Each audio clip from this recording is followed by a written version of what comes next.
Call to order. I forget, who is the replacement person?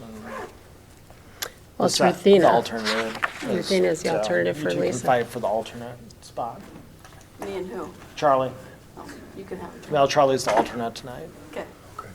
You're the replacement for Lisa Williams, or Director Williams. So, call to order, approve the minutes is our first thing. Do I have a motion from the table? Second. All in favor? Aye. Okay. Moving on to the 700 series, I do have a note to table this again because Thursday afternoon, they received 14 policy primers to the 700 series. That will be updated to update current and state law guidance, but we can still go over any questions. I do have some list of policy edits that came from Chase. I don't know if are any of you talking in their stead, or I'm sorry, I don't know how to quite I'd do say it. if need be. If need be. Okay, Yeah, we'll figure out who can answer it at that time, so. sounds good. Third paragraph of 701.5, it will be third paragraph connected to the line annual work plan of Financial Oversight Committee. 703.1 of financial records, connected 4 bullet points to the Financial Oversight Committee. 705.2 R1, this is recommended review by Chief Financial Officer and bring back. I'm just going to open this up while I go through these just to see where I believe these, that's the 705.2 R1, that's procurement card program manual. Then 70, yeah, go ahead. Yeah, interrupt me. I'm not sure what you're doing, like, are we to comment on any of these? Or Yeah, are you feel just free to- reviewing what was from last, so, I'm sorry. if I'm I reviewing missed what, this is Chase's typical spot, so. Okay.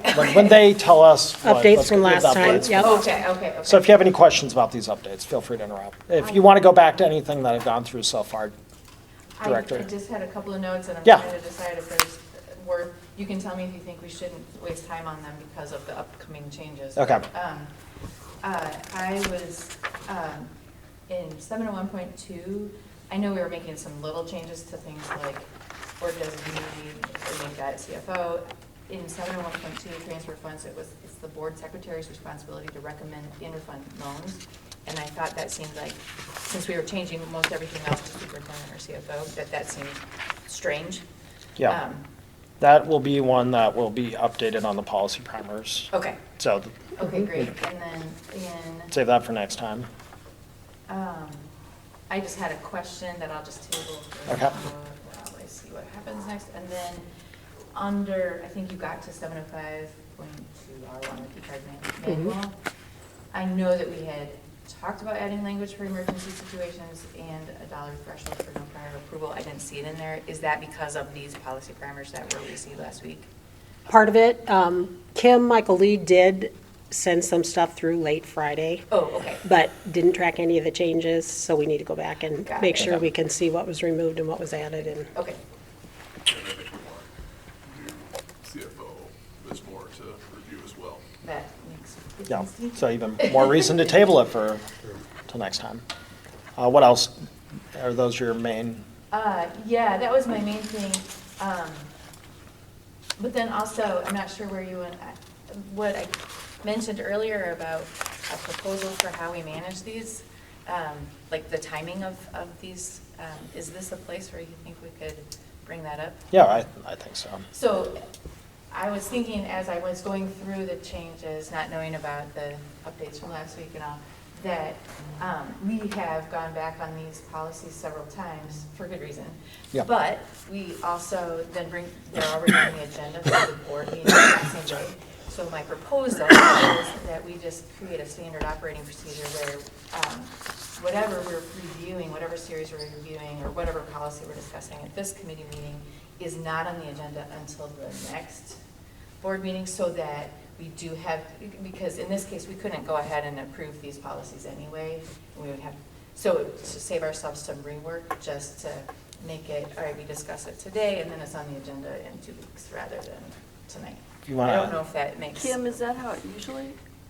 No, because usually if we review them like tonight, then they're on the agenda for the first review, Oh, for the first. because they have to be reviewed twice, Okay. and then they come back for a second. But we can absolutely make Okay. that change, that, Thank you you for know, clarifying. yeah. So I noticed not all of these are up for vote tonight because of what you just described. I'm sure. So, Yep. So they're kind of, we don't vote on them for a couple, for Yeah. 2 yep, the weeks, first yeah. time you review it for the first time, second time you review it, sort and then we of- vote in the same So meeting. sort of say at the board table what the discussion was here, so to put it out there. So that's not, that's kind of what you're saying, yeah, just to, not have it.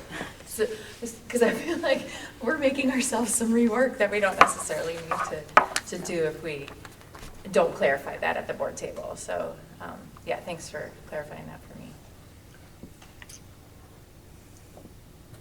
do we know what policy that's under, how we do? I mean, it's a policy to pull, and Right. if you could make a note for Chase Yep. to pull the policy and look at it. Then we can just put that in the next P and G meeting. Okay. Does that work? That would be helpful for me. Yeah. That would be great. Thank you. Because I understand what you're saying, because we keep on coming back to this, but then we, We've kind of gotten stuck on this Right. one. Yeah, I just So- feel This one bad again. with making it go back all but the I mean, time. we're going to vote to Yeah. table it again tonight, so it doesn't make sense to, should it be finalized and polished here and then first reading, or polished and then second read? I don't Yeah, know, I don't know. so. So we'll look at that the Yeah, next we'll time. look at that, yeah. That sounds great. Thank you. Okay. So with that, I mean, I could go through the policy. That's there's a few more left. There's some changes to the internal controls, changing, this is 707.5, change designee to deputy superintendent. The reason for this is that the deputy superintendent is not in the reporting structure of the CFO. Idea is someone outside of the finance office to do that.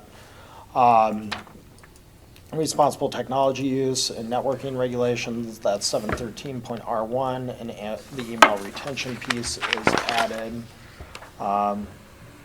Then I do want to look at that real quick to double check what they,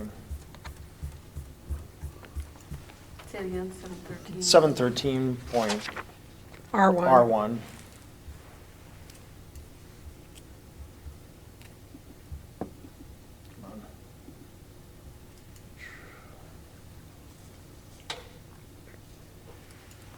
Right now, it's to 3 years. If anybody has anything that seems longer or shorter, let me know. Is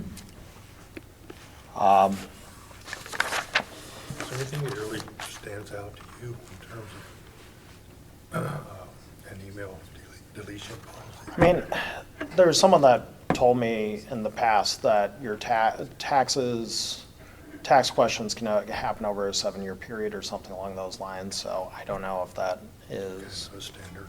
yeah. Anybody that, have you worked with any districts with retention policies? I know Lucas has had time, the three of you have been in other districts, or is it? Or if it's something you've never dabbled into, I I completely couldn't say understand. what any of my previous districts were. I think Josh feels like 3 years is probably a good halfway point. And Yeah. limiting the employee groups, because it becomes really cumbersome from a cost standpoint if it's all employees for an extended period of Yeah. time, because that's a lot of data that we're then paying to store. No, I can, I support that 3-year Yeah. recommendation. Makes sense to you? no. Let's see where I'm at on that. Then that is it for 700 series changes since last time, but there'll be 14 more changes at least for next time. So the more the merrier. The policy, the 700 policies that never change. So next up is the 900 series. And what I noticed from that is there's 5 changes noted, and it's what I found last time. It's pretty much changing designee to deputy superintendent or chief operating officer. There's not a whole lot of changes there otherwise. Any questions for them? So moving on to 200.3 G4 Financial Oversight Committee. I did print that out for you because there are a lot of changes. Yes, there are a lot of changes.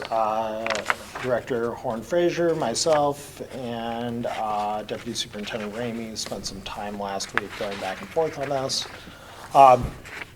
So there's some changes. First, the committee advises the subject matter leading to recommendations from the board as required by law. This is the second paragraph. Newly appointed members must complete training on responsibilities and requirements under open meetings and open records law. We all got to do that as well. Accountability section, Financial Oversight Committee serves as a standing committee of the Board of Education, provides advisory support to the full board. Then we're moving committee chair or vice chair. I believe the vice chair was a Director Horn Fraser idea, so I'll give credit where credit's due there because not every meeting is going to have its chair. So there's some changes in there. Another committee member shall be the elected committee member to serve as the committee vice chair, chairperson and vice chairperson. Then primary responsibilities of the chair, adding facilitating committee meetings. Primary responsibility of the vice chair, including facilitating committee meetings when chair isn't present, represent the committee to carry out duties of the chair when the chair is not there. Communication with the board. Such regular reports will primarily be taken in the form of updates during committee report section of the regular board meetings, along with the annual report. Board liaison will be in there. The board liaison, so the board member, that is the liaison for the group. They will, during the standard committee report section, they will, of the regular meeting, they will report out what went on. The committee will deliver the annual report. Committee chair will provide other reports as necessary by the board. Then we're over to financial reporting and transparency. Submit an annual summary report to the board at the end of each fiscal year, providing an overview of key activities. Audit oversight, oversee the independent, there's just some added the word "the" in there, so nothing dramatic. Then the process, down under process, the next page, committee shall meet 6 times a year. That's kind of what we came up with an idea. We weren't 100% sure whether it be bi-monthly or quarterly. Bi-monthly is what we landed on. And I think we also talked about the idea that it could be it could be monthly to start. Yeah. Just get things figured out. Then the meeting participants, just adding the word participants there. Then membership. 2 Board of Education members, liaison role, and which is a non-chair, non-voting. Both of them, 1 consistent liaison. This is a question mark that I have in here. I don't know if this was Chase or who wrote this, but for each year, like other committee assignments, so would it be someone appointed, you know, that we do the committee assignment process at the beginning of a year term, whether it would be like that, and then the 1 rotating member would be, you wanted to know with what frequency in a meeting. Right, because they need to go to some meetings in a row, or else it's too disjointed to Yeah. Hard to people to follow. participate, yeah. So, we're saying they shall have 6, so, I don't know. There'll At be least. Yeah, so, 5 to 7 committee members, but there'll be 6 meetings, 1 consistent liaison. I'm fine to add in a yearly consistent liaison, well, but won't the consistent liaison change every year, like we do our committee? yeah, that's what I was thinking. And so the rotating would be how often? The rotating, Yeah, I don't know. yeah. I'm We open to haven't gotten ideas. that. I don't know, yeah. Any ideas? Why, I mean, why one of my not cons- just 2 people? Yeah, one of my concerns with this committee is that there will be a whole lot to learn and follow over time to be a productive contributing member of of the committee. And so one consistent liaison would be better than somebody just in and out all the time. But why not two But, consistent yeah, liaisons? yeah. Or, I And mean, maybe an alternative if somebody cannot attend. Right. Isn't that what you would use the process, the list, The- you had created the rotating yeah. list of the second, Right. one of the people Person weren't can able to do I it? mean, other people can come. Right, it's I not mean, not closed. You can have up to Yeah. 3 board members. Right. Well, what if I'm sitting over there? Can I be I here, don't or does that know. count as a board meeting? I think then we turn it open. Is that right? Then you'd have Okay, quorum in the room. okay. In the room. Yeah, Okay. quorum. I'll sit in the hallway. No, okay, I see. Yeah, maybe 2, and then if we need somebody to sit in, we use the rotating. So do we want to just change it to 2 consistent liaisons? Do we think that's doable? I mean, I think that seems advisable. I just want to make sure it's like doable also. Will 2 people sign up to do it? That's the real question. I mean, that is I'm guessing that's why they put the one rotating in, because it could be a fairly time-intensive meeting, because we're already here for 3 nights. Well, in less busy season, we're here for 3 nights for only a handful of hours a month, but right now we're here for quite a bit. Yeah. I don't know, do we take it to the full board or just do 2 consistent? Or do we test drive it for the first year with 2 and see if that's, If we're always Yeah. getting alternates. yeah, because those 2 and people- if we arrive at a Or conclusion nobody that we need puts to their change name it. in the little blank and says, I'll do it. Yeah. Yeah. It feels like we all think that consistent 2 people would be Yeah. best. So let's maybe try that with the idea that if it's not working, we Kim? open it up for discussion. So in the language, can we cross out the 1 rotating and put in 2 consistent liaisons appointed during the committee assignment process, the yearly committee assignment process? I'm not a lawyer and I don't know sentence structure all that well, Well, I want to know. or all that good, should I say? Who but- put shall instead of will? You know, I was, Say, Mitch, that first sentence, committee will be renewed each year during the fall board organization meeting. Is Yeah. that what you're looking for? Yeah, that would be can you write what Charlie just said? Yep, it's already up here. Oh, that, okay. Yep. Oh, it's already there. Okay, thank you, Charlie. That's fine, thank you. So we got that fixed. Then we have 5 to 7 committee members with experience in at least one of the following. That lists accounting, banking, finance, accounting, auditing, finance, banking, business leadership, and risk management, legal. so we want one community member to have something, we want one They need, expertise in each of those. well, that's what we'd hope for, but Right. if we get 7 applications and they're all auditing and accounting and auditing, I think we're in better shape than we were, but we don't have. Right, yeah, we can't say, yeah, okay. fine. Sorry, So- I'm not really here, I'm not just. No, I'm you're not fine, even that's, the it's, alternate. the alternate to the alternate. Selection process, there will be an application process for committee members. District will publicize the application period and membership requirements. The committee will review applications. That's when we need to rotate members on and off. Qualified applicants will be nominated by the committee for selection, then submitted to the board for approval. This is a paragraph that I started and I think Jennifer and Chase both cleaned up for me, but it's just the first selection process.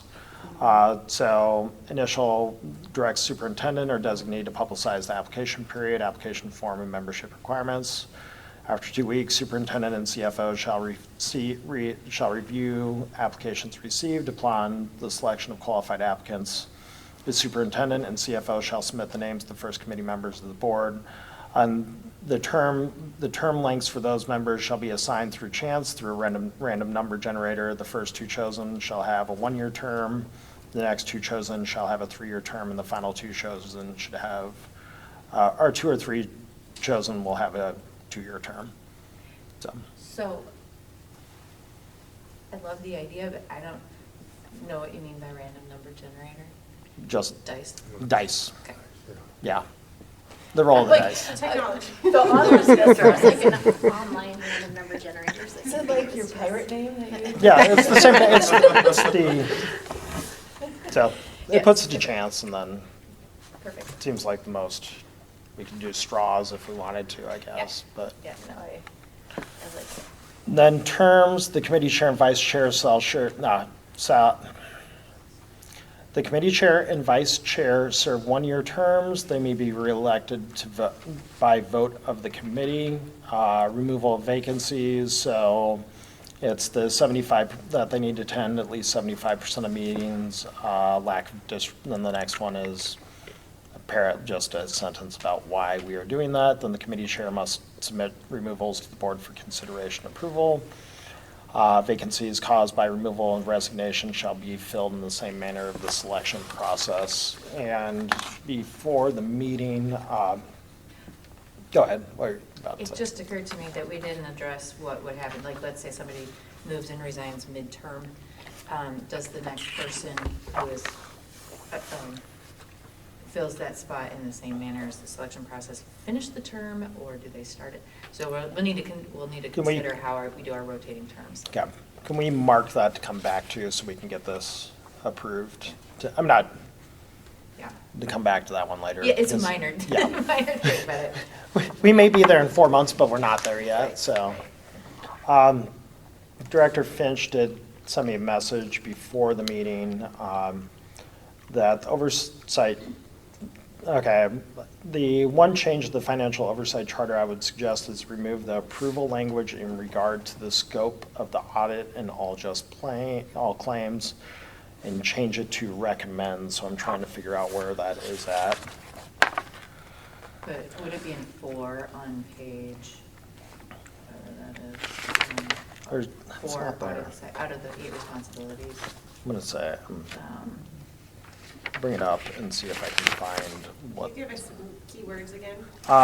4 period audit oversight. She said to change the words from approval to recommend.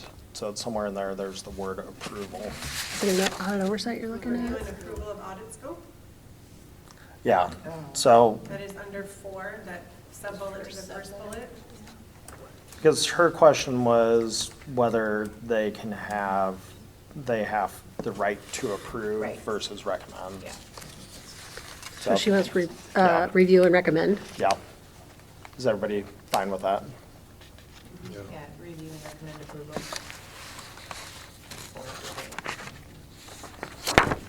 Because she's saying that officially has to be the board. Yeah.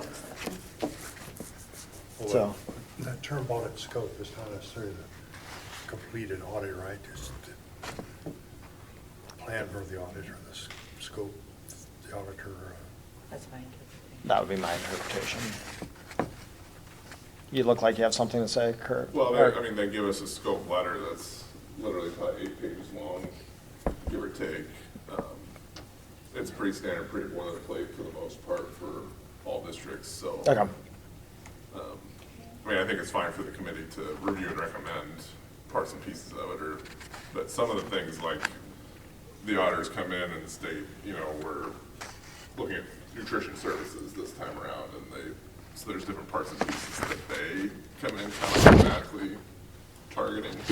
Not that this committee couldn't have dialogue with them in that regard, but they have their own agendas typically. okay. That's why I figured that it was probably a fairly standard boilerplate, because there's probably certain expectations by, I mean, there's a lot of legal requirements. yeah, that yeah, that's what I mean. They have to follow. Yeah.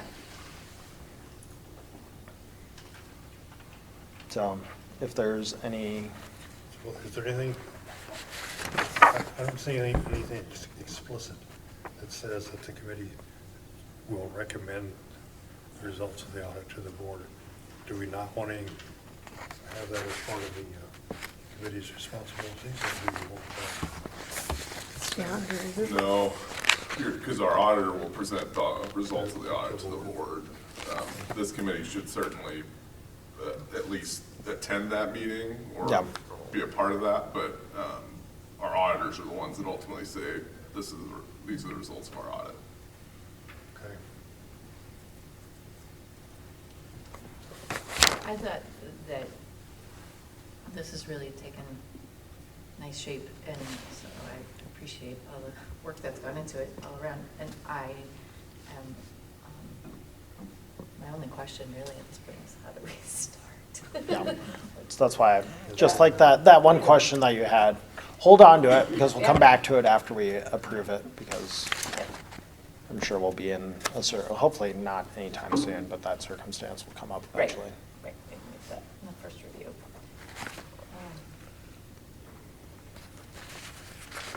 Anybody else? Okay, with that, I will move on to policy 207, Board of Directors, Legal Counsel. This was a recommendation from Director Finch last time, and the committee talked about it, and this is the brand-new language coming in there. It's in green. Individual board members may contact legal counsel for the purpose of obtaining general information or clarification, provided that such contact is limited in scope and does not direct or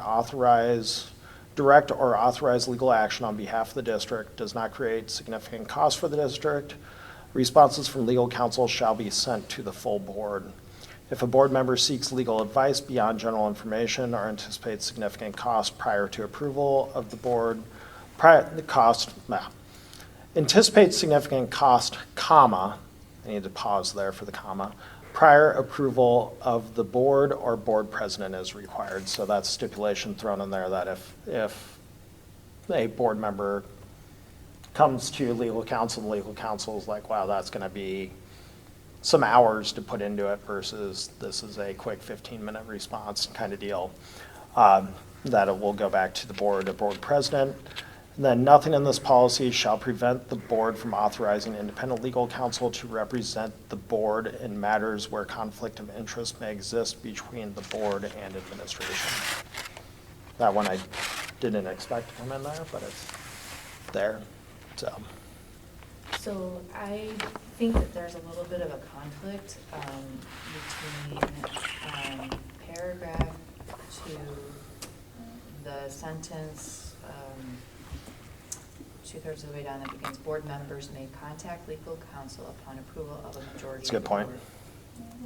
And then the next paragraph, individual board members may contact legal counsel. So there's no, that, I feel, in my mind, those conflict. Yeah, no, I see the conflict. I don't know what.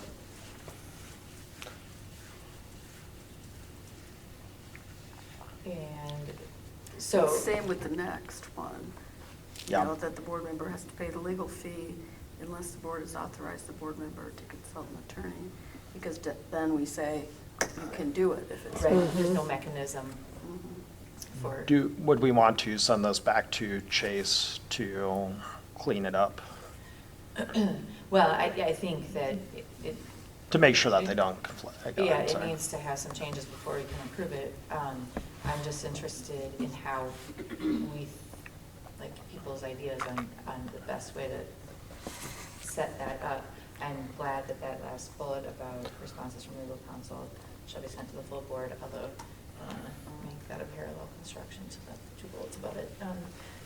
I mean, I think that if you remove that from board members, so we're in To the the end of the paragraph. to the end of the paragraph, and move that after the bulleted section, and then made a different statement of, I'm flying by, this is not me coming up with the language to use, but some sort of language that says that if there is a significant cost, then it is on the board member to pay, or something like that. I don't know, what. Yeah, I don't know. Just I mean, simply say that- we already say they shouldn't, an individual board member shouldn't make the contact if it's going to create significant cost to the district. How do we, does everybody, do you always know when you contact? Do they say, oh, well, that's going to be, I mean, I don't know. You don't necessarily know. I don't know. Who decides if it's a significant cost? Yeah, right. Yeah. Yeah, what does that mean?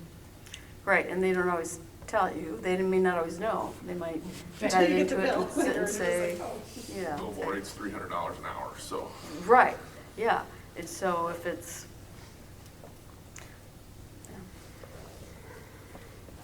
At the same time, I want a board member to be able to have that access. So I don't want to throw the baby out with the bathwater. And what do you think about board members who are contacting the council on their own, or board members contacting council, that's done with the approval of the majority of the board? I think and I'm not trying to put out this fairly certain the words that Director Finch put is that if there is a board member that is on their own and they don't have support of the board or the board disagrees with them. she's still one, Well, yeah. supposedly, there's a difference between my disagreeing with what you want the council to provide an opinion on, and my disagreeing with contacting the board, period, or contacting a council, period.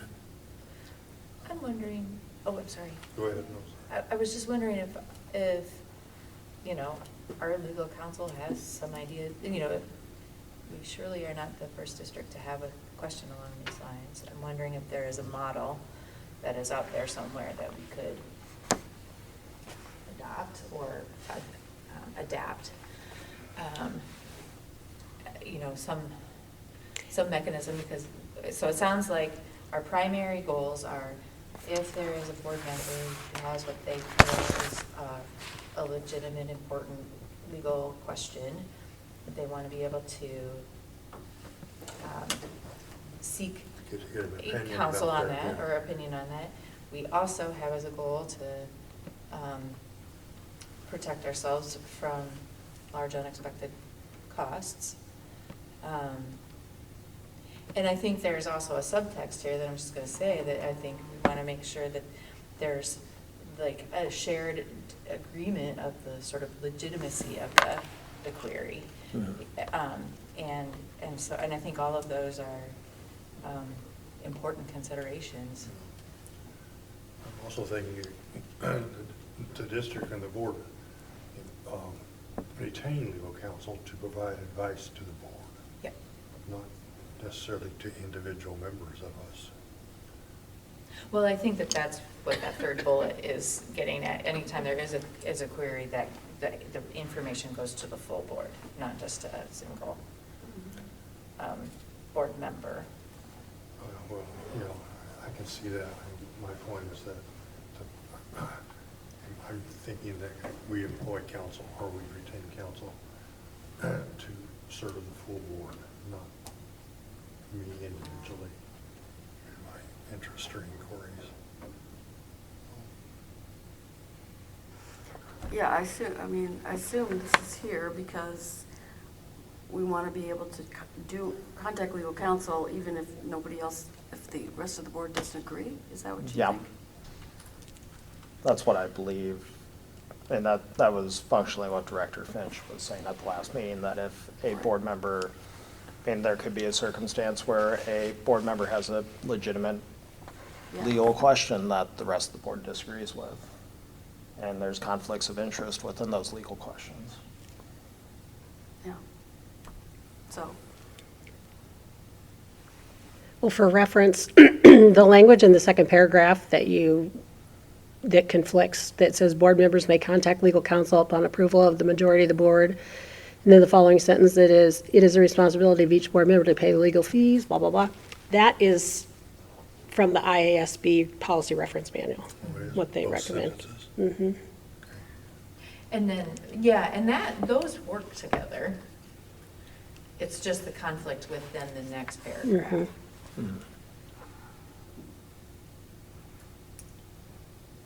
because that's not what she wants, or that's not what the person maybe wants, board members upon approval of a majority of the board. Right. So that Wants means to four of delete us that part. need to say, yes, that's a legit question to get counsel on. So we're saying we want each board member to be able to act on their own to contact the board or to contact legal counsel if they want to. And I don't know. I don't even know how the voting mechanism would even work. Right. Do you have to wait until you go to a full board meeting and then Right. have a Can it resolution be- at the table, and Yeah. then it becomes an open meeting question? Right. But, well, but I don't see that as a barrier, because you can do that fairly readily. That can be done fairly readily.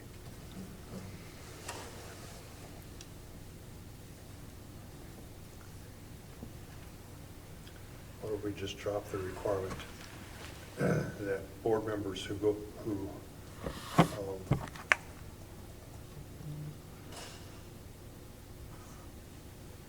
do contact counsel to give an opinion about something that they're particularly interested in, there's no requirement that they pay the legal fees to the counsel.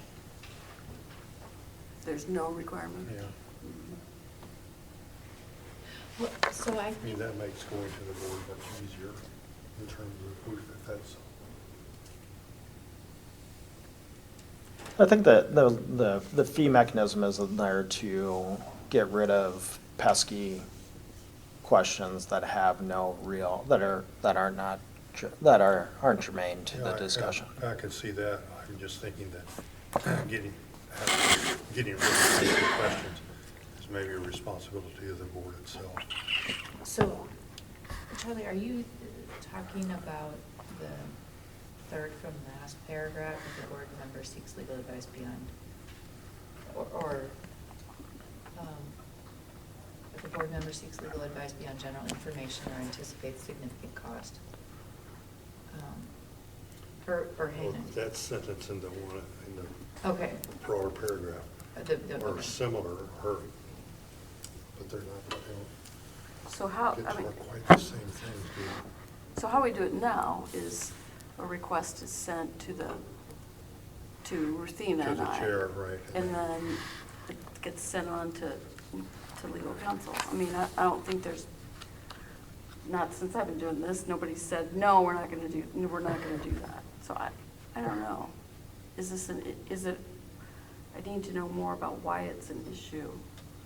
You know, in what circumstance do we seeking- want individual board members just deciding, I want legal counsel about this?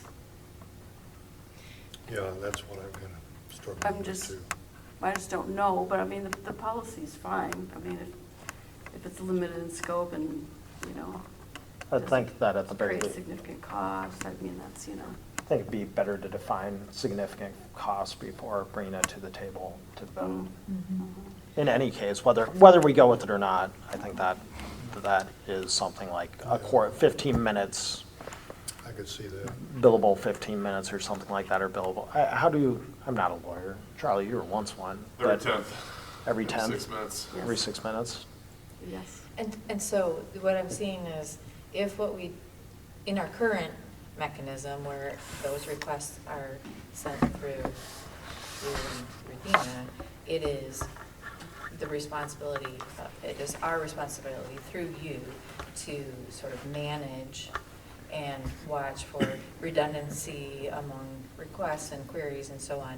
And if we do it this way, then it becomes the responsibility of legal counsel to identify if we've got multiple people sending in the same. Already answered that question? Right. I don't know if they would or if they would just re-answer. I mean. And why would, I mean, what's their motivation too? Like, I'm responding to this query. Right. And so, so I think that's a risk if we change the process.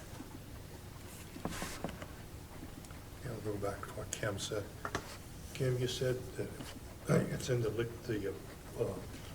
primers that this sentence that says board members may contact legal counsel upon approval of a majority of the board. Is that- Yep, from that sentence clear to the end of that paragraph is the language that's in IASB Policy Reference Manual. So the primers require the majority of the board to agree to an individual member contacting counsel. I mean, they don't require, but that's their No, recommended. that's their recommended language. is- Well, okay. Okay, well, that's the, their recommendations. Yeah, and I think if we use anything in the green, you're gonna have to change Yeah. that language because they're Yeah. just in direct conflict. Yeah. Just table it for the next meeting. and- We could Or vote we on can, it. What's that? We could vote on it. I mean, we could make it into a question if the board to resolve by majority vote. Vote with the full board. Yeah. Yeah, I mean, we have to discuss it. I guess I want to table it and, Yeah. but again, I'm not. Yeah, so we don't have, I'd like to see a way to resolve it before voting, I think. So just move on then to the next one. So what's our action for this then? To revisit, come up with definitions for significant and then decide whether we want it or not. Okay. Would that be? So then, 303.2, administrative qualifications, recruitment and appointment. This was one that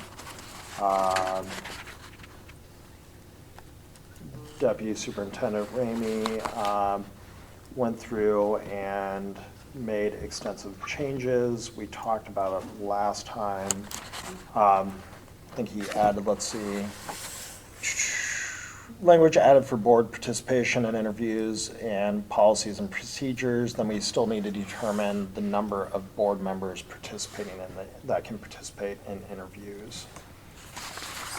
So I had a concern, just thinking more about the participation of board members in interviews. And, you know, the more that is done, the more the lines of sort of responsibility are muddied.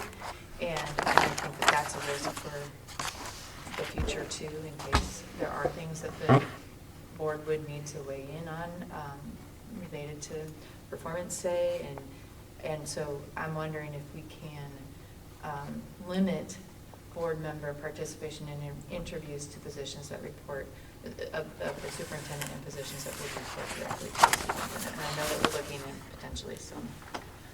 I mean, that was an issue that came up last time, or before Yeah, too. and the more I've thought about it in the meantime, I share that concern. Yeah. I don't think it's a good idea for the board to be super involved in No, those kinds of decisions, and so then there is the line of participating and advising, but, or, you know, opining. yeah. But, yeah, I really would like to see board participation in interviews limited. And I think that the way it's said there with potential officers and positions, I mean, that's a lot that potentially, I mean, more than I think should be. Like even executive cabinet level is more what you're thinking? Yes, at most. What about and this is not me arguing one way or another, but the building level administrators, that no? I'm struggling with that too. No, it's, yeah. But yeah, it's good. I mean, there's arguments on both sides. I just want to be careful that we don't try to get our fingers in too much. That would not be good. I wonder if that would have, how much participation we want the board to have. Yeah,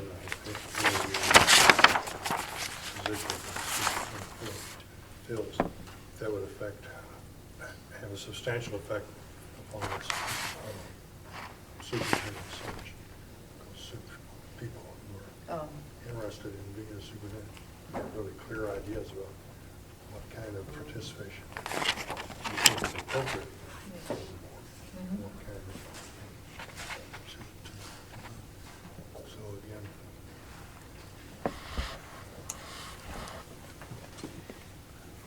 I guess my inclination offhand is to not have board members participate in the process. the positions filled by the superintendent, but I'm more than willing Yeah, I think to it, see if this majority of us Yeah. want a different approach. I mean, it was great to participate in the Liberty interviews, but, you know, you didn't need me there. I mean, you know, it was not necessary. I just did it. I mean, I just thought, wait, get back into high school and, but, I mean, that was a valuable experience for me too, to like Right. think through all of this. But- It was a great experience, but, yeah. yeah. So somebody's suggesting we see what the new superintendent thinks about this?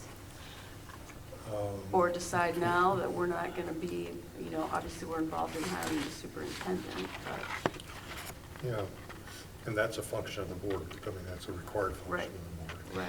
right. I would argue that, my opinion right now is that it makes sense for the board to have involvement in like executive cabinet level yeah. hires All right. and the superintendent, and that be it.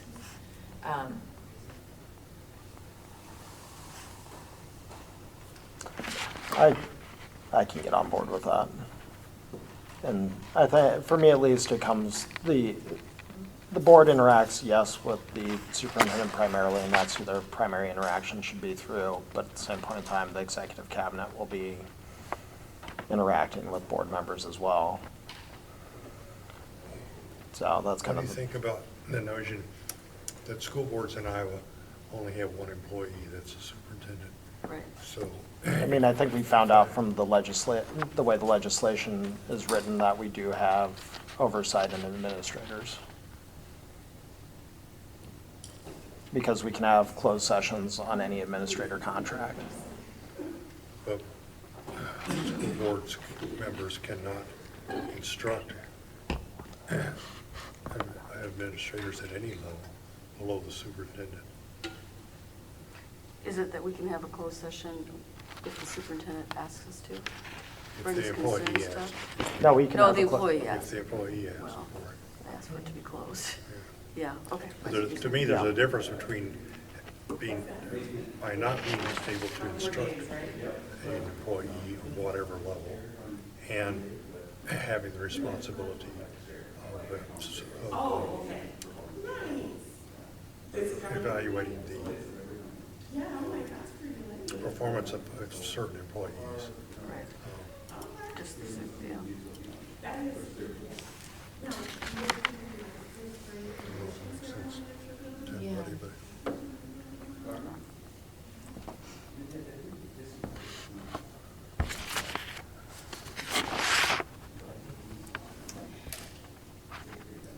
I feel like in our current context, it might be important to find a compromise somewhere between what you're talking about and the way this is written right now. Yeah.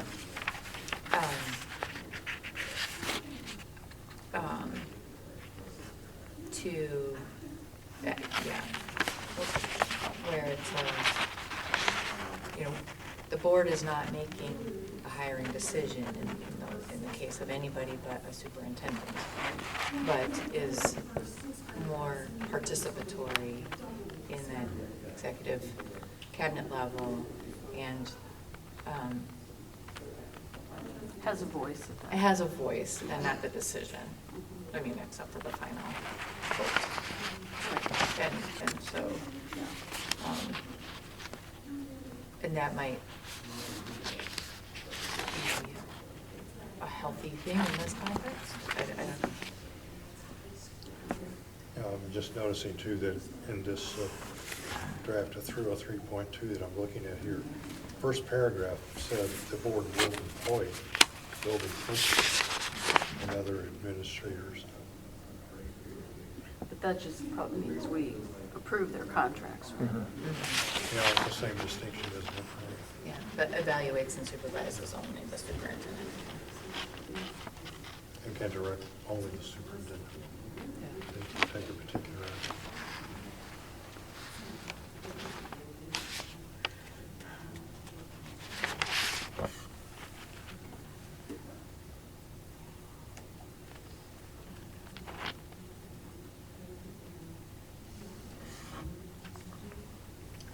what's the recommended language? Is it the full first two paragraphs that are not crossed out? I mean, before they Let were me look changed? really quick. Or wait, no, that green is added, right? The green is Green is added, added. yeah. Okay.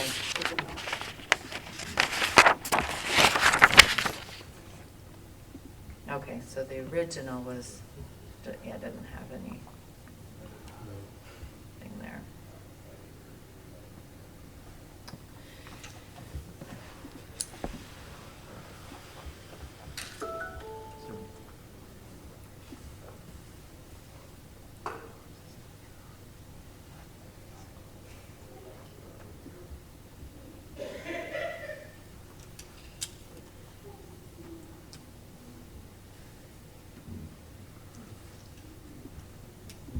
So I think the major question still is the second bullet point.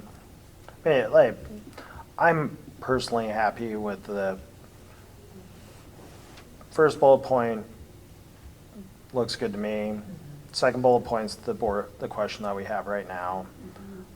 Third bullet point and subsequent bullet points, I'm fine with, because that's just saying that Yeah. the CHRO, and no, that was an acronym, but the chief human resource officer, their protocol, then applicants that meet or exceed standards by Iowa Department of Ed. That one, to me, and the subsequent bullet points look fine. Process for recommendation, skill and competency. That is fine to me. Board members will have 48 hours to provide questions to the candidate, superintendent of chief human resource officer, before the candidate has made an offer for the position. What's that? I can say that I asked for that change. Okay. So when we get in circumstances where the board disagrees with the superintendent and the offer has been made, it doesn't create ill will between the person that's been offered to. Gotcha. Makes sense. And that way it just makes it cleaner. Yep. And I mean, maybe that could be the spot that takes in place of board members being on committees. That's a good point. I don't know, that's something that we can come back to, because we only have a couple minutes left and we have one more to go through. Yeah, and I agree with you that those green parts at the end are good. Seems like a solid process.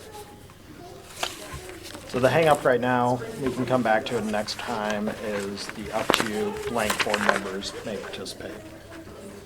And Yeah, whether we and- need to tighten, and if we do agree to that, to whether to tighten the language and how to tighten it on what they can be a part of. Right, because it could be that it's a moot point Yeah, for not participating. yep. And everything at the same time. So, Okay, so let's go to the last one, and that is the administrator's salary and compensation. This one has been around for a few times now, benefit structure, and, yeah, sorry, it's getting loud in here now, so it's just like, it looks good. Yeah. Yeah, I didn't have anything on that. okay, didn't have any. So that one goes to, I'm gonna look through what we have real quick for, on the agenda for voting. Looks like we're gonna be tabling quite a bit. Yeah. Sorry. So we'll table the 700s. So we'll table 700s. We'll vote on financial oversight. We'll table 207. Table 303.2. And vote on 303.4. Now I just need to remember that when we get to the point. I'll make a note. I have So- no doubt. So, with that being said, I just lost Will we which, meet the next time? when is the next meeting? It Do we have would one? be- Because we'll have 2 meetings in Yep. June, so we'll have one in It would be the June. June, yep. June 23rd, yep. June 23rd. I can hold mine open.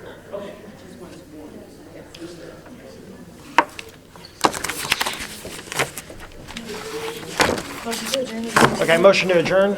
So moved? All in favor? Aye.